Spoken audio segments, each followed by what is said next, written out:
اس کو آپ آرگنائز کریں گے تو اس میں جو پلیئرز کا انٹرسٹ ہے وہ بالکل اس کا لیول زیرو رہ جائے گا، اس پہ کمپٹیشن آپ کا بالکل ختم ہو کے رہ جائے گا. اس میں پلیئرز بددلی سے شرکت کریں گے کیونکہ ان کو پتہ ہے کہ جو پلیئرز سلیکٹ ہونے تھے وہ آلریڈی ہو چکے ہیں. کوئی انگلینڈ کے خلاف سیریز میں سلیکٹ ہو چکا ہے، کوئی آگے چیمپئن ٹرافی کے لیے سلیکٹ ہو چکا ہے. تو وہ پھر اس طرح آپ کا جو سارے کا سارا سسٹم ہے وہ زمین بوس ہو جاتا ہے. پھر آپ کی پروڈکشن آتی نہیں ہے، ڈیولپمنٹ پلان آپ کا بالکل گراؤنڈ ہو جاتا ہے، اور آپ جو آپ رزلٹ اچیو کرنا چاہ رہے ہوتے ہیں وہ آپ کو رزلٹ ملتے نہیں ہیں. صحیح ہے. شاہد صاحب، آپ اس بات سے اگری کرتے ہیں کہ اگر آپ اس کی بیس پہ آگے سلیکشن کرتے ہیں تو آپ کا فرسٹ کلاس ڈسٹرب ہوگا، پلیئرز کی جو موٹیویشن ہے اس میں فرق پڑے گا؟ بہت سے لوگوں نے جب چیئرمین صاحب نے بلایا تھا فرسٹ کلاس کرکٹرز کو اور ٹیسٹ کرکٹرز کو فارمر، انہوں نے یہی تجویز پیش کی تھی کہ پہلے آپ 4 ڈے ٹورنامنٹ شروع کریں، اس کے بعد آپ گریجولی ان پلیئروں کو نکالیں جو ٹاپ پرفارمر ہوں. پینٹینگولر جیسے یہ 5 ٹیموں کا ٹورنامنٹ ہے وہ اس وقت کرائے جاتے ہیں جب آپ کے مین ٹورنامنٹ ہو جائیں. اس کے جو بیسٹ پلیئر ہوتے ہیں 150 وہ آپ لیتے ہیں.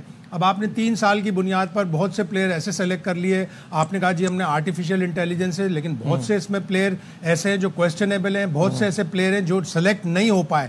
تو ٹھیک ہے، اب آپ نے یہ ٹورنامنٹ کرا لیا، لیکن آپ نے تو اگلی ٹیسٹ سیریز کھیلنی ہے. بہتر یہ ہوتا کہ آپ 4 روزہ ٹورنامنٹ شروع کروا دیتے ستمبر میں، اور اس کے اچھے پلیئرز 1-2 میچ ایسے کروا دیتے 4-4 روزہ. پاکستان کی 11 جو ٹیسٹ میچ کھیلنی تھی، ریسٹ آف پاکستان 11، جس طرح بہت سارے دنیا کے ملکوں میں، انڈیا میں پہلے یہ ہوتا تھا کہ پاکستان 11 ریسٹ آف پاکستان 11، تاکہ آپ کو ٹیسٹ سیریز کی بھی تیاری ملتی. بالکل صحیح ہے. اچھا، اب تھوڑی سی بات کل کے میچ پر بھی کر لیتے ہیں. رؤوف، یہ بتائیے گا، کل آپ نے میچ دیکھا اور ہائی سکورنگ زیادہ تر گیمز ہو رہے ہیں اور کل بھی ایسا ہی ہوا، لیکن ایک چیز چل رہی ہے، جو پہلے بیٹنگ کر رہا ہے وہی جیت رہا ہے. کل 20 رن سے رہ گئے، لیکن وہ سلسلہ نہیں ٹوٹا پہلے بیٹنگ والا. دیکھیے وہ اسی لیے نہیں ٹوٹے گا کیونکہ جب آپ ایک ہی وینیو پر ایک ہی گراؤنڈ میں سارے میچز کروا دیں گے، دنیا میں کہیں بھی نہیں ہوتا کہ آپ اتنا بڑا ایونٹ کروا رہے ہیں اور اس کو ایک ہی گراؤنڈ میں اور چند پچز پر آپ سارا اس کو آرگنائز کر دیں، تو پھر اس میں اسی طرح کے رزلٹ آپ کو دیکھنے کو ملتے ہیں. کیونکہ دن میں بہت زیادہ پورا دن گرمی پڑتی ہے آج کل، جو پنجاب میں ویدر بھی بہت سخت ہے، تو اس وجہ سے پھر جو فاسٹ بالرز ہوتے ہیں ان کو ارلی آن وہ سپورٹ نہیں ملتی اور بیٹسمین لمبا سکور کر جاتے ہیں. مگر اس کے بعد جب شام میں، کیونکہ ستمبر کا اینڈ ہے، تو اس میں موئسچر آ جاتا ہے، تھوڑی سی ڈمپنس آ جاتی ہے، تھوڑا اسپنرز کو بھی گرپ ملنا شروع ہو جاتی ہے، فاسٹ بالرز کو بھی پچ سے تھوڑی سی سپورٹ ملنا شروع ہو جاتی ہے، تو اس میں بیٹسمین اسٹرگل کرتے ہیں. تو اب یہ جب آپ ڈفرینٹ ایونٹس پر آپ جب ایونٹ کرواتے ہیں تو اس کا یہی فائدہ ہوتا ہے کہ جو پلیئرز ہوتے ہیں ان کو ڈفرینٹ جگہ پہ سیٹ ہونے کا اور سیکھنے کا موقع ملتا ہے. یہاں پر اب ایک اور چیز آپ دیکھیں کہ آپ نے دیکھا کہ بنگلہ دیش کو ہم نے جو لاسٹ ٹیسٹ سیریز ہوئی ہے اس میں ہم نے ان کے پہلے جو 6 پلیئرز تھے وہ بڑی جلدی آؤٹ کر دیے تھے، میرا 40 اور سم تھنگ پہ، اور اس کے بعد ان کی پارٹنرشپ ڈیولپ ہوئی تھی اور ٹیسٹ میچ سے انہوں نے باہر کر دیا. کل کا اگر آپ میچ دیکھیں جو پینتھر اور اسٹیلینز کا ہوا ہے تو اس میں بھی آپ کو ایک چیز نظر آئے گی کہ 3 وکٹیں بڑی ارلی ہم نے لے لی تھی اور اس کے بعد 150 رنز کی پارٹنرشپ چوتھی وکٹ پہ بلڈ ہوئی ہے. تو یہ چیز وہی ہمیں شو کر رہی ہے کہ جو آپ کا بالرز ہیں ان کا فٹنس لیول نہیں ہے، جو آپ کا 3rd بالر ہے یا 4th بالر ہے وہ اس قابل نہیں ہے کہ وہ ڈلیور کر سکیں.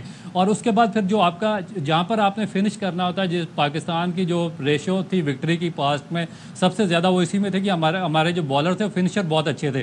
مگر آپ لاسٹ میچ میں بھی آپ دیکھیں کہ بڑے رنز دونوں ٹیموں سے کنسیڈ ہوئے ہیں، اور جو ایک پہلے میچ ہوا جس میں اسامہ میر نے اور احمد بٹ نے بالنگ کی تھی اس میں بھی 5 اوور میں کوئی 70-75 رنز ان کو آخری اوورز میں کاسٹ ہوئے تھے. تو یہ اب جو چھوٹی چھوٹی یہ جو چیزیں ہیں اگر ہم ان کو اچھے طریقے سے سالو آؤٹ نہیں کریں گے تو پھر ہم اگر آگے جا کے جب بڑی ٹیموں کے خلاف کھیلیں گے تو پھر ہمارے سامنے ایک بڑا ایک خوفناک مناظر آئیں گے. بالکل صحیح ہے. وہ جو پرابلمز ہیں نا وہی چیزیں کل کے میچ میں مجھے ایک بات اچھی لگی اور میری دلی مراد پوری ہوئی کہ علی رضا کھیلے جو انڈر 19 کے فاسٹ بالر ہیں. ان کو ٹورنامنٹ سے پہلے ندیم خان نے بتایا تھا کہ ڈینگی ہو گیا تھا، ریکور ہو کے کل وہ کھیلے. انہوں نے شروع کے اسپیل میں 2 وکٹیں بڑی اچھی لی، لیکن آخری اسپیل ان کا اتنا اچھا نہیں تھا. بہت وٹ دے رہے تھے بیٹسمین کو اور وہ کافی لین بھی ہیں. قد ان کا اچھا ہے، اسپیڈ ان کی اچھی ہے، بالنگ ایکشن اچھا ہے. میں چاہوں گا رؤوف بتائیں، رؤوف خود بھی بڑے اچھے فاسٹ بالر رہے تھے. رؤوف، علی رضا کے بارے میں آپ کا کیا خیال ہے؟ جی شاہد بھائی، میرا خیال ہے کہ بہت ہی آؤٹ اسٹینڈنگ ٹیلنٹ ہے اور بڑے عرصے کے بعد ایک بڑا خوبصورت بالر پاکستان کو ملا جو بالکل لائٹ فوٹڈ ہے. اس کا جو رن اپ ہے بہت زیادہ ریدمیٹک رن اپ ہے، اس کو ایفرٹ لیس رن اپ ہے، اس کو ایفرٹ نہیں کرنی پڑتی، اور جو اس کا ایکشن ہے وہ بہت ہی سمپل اور سادہ ہے. تو اس میں میرا خیال ہے کہ he has got all the ingredients to become a greatest fast bowler اگر اس کو پراپرلی طریقے سے ہینڈل کیا گیا اور اس کی دیکھ بھال کی گئی. کیونکہ آپ دیکھیں کہ شاہین آفریدی، خرم شہزاد، محمد علی اور اس کے بعد موسیٰ خان اور ان کے کیسز میں بھی یہی ہوا ہے. شروع میں یہ آئے ہیں بڑے اچھے فاسٹ بالر تھے، مگر with the passage of the time 3-4 سال جب پاکستان کے ساتھ کھیلے ہیں تو ان کے بایو میکینکس کمپلیٹلی شیٹر ہو گئے اور ان کی جو پیس ہے وہ بھی کٹ ڈاؤن چلی گئی. ان کے ایکشن چینج کروانے کی کوشش کی گئی، ان پہ ایکسٹرا ورک لوڈ ڈالنے کی کوشش کی گئی، ان کی باڈیز جو ویک مسلس تھے ان کو زیادہ سے زیادہ یوٹیلائز کیا گیا، اس پہ کام نہیں کیا گیا. تو اب وہ سارے کے سارے میرا خیال ہے کہ اسٹرگل کر رہے ہیں. تو آئی ہوپ کہ یہ پاکستان کا ایک آگے جا کر علی رضا بڑا اثاثہ بننے والے ہیں، تو ان کو پراپر طریقے سے اچھے لوگ ان کو ڈیل کریں گے. بہت لین نہیں ہے، بہت دبلا پتلا نہیں ہے.